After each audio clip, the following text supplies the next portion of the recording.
বিসমিল্লাহির রহমানির রহিম। পবিত্র কোরআনের একটি আয়াত সূরা আর রহমানের ফাবিআইয়ি আলাই রাব্বিকুমা তুকাজ্জিবান। অর্থ হচ্ছে যে তোমরা কি কোনো কিছুরে অর্থাৎ মহান রব্বুল আলমিনের সৃষ্টির কোনো কিছুরে অস্বীকার করতে পারো? আসলে এই আকাশ বাতাস, এই সমুদ্র জমিন সব কিছুই তো সেই মহান সৃষ্টিকর্তা আল্লাহর সৃষ্টি। আমরা সৃষ্টির শ্রেষ্ঠ জীব।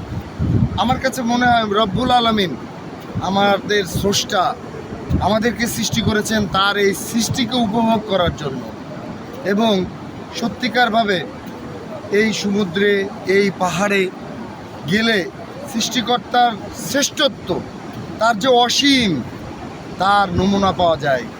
আজকে এই কক্সবাজারের ইউনানি বিচে এসে উপলব্ধি করলাম যে ফাবিআইয়ি আলাই রাব্বিকুমা তুকাজ্জিবান এই সূরা আর রহমানের মধ্যে বারবার যে উচ্চারিত হয়েছে, আল্লাহ রাব্বুল আলামিন আমাদেরকে স্মরণ করিয়ে দিলেন যে আসলে আমরা সৃষ্টি, আমরা তার সেই সৃষ্টির জিনিসকে আমরা কিভাবে অস্বীকার করতে পারি।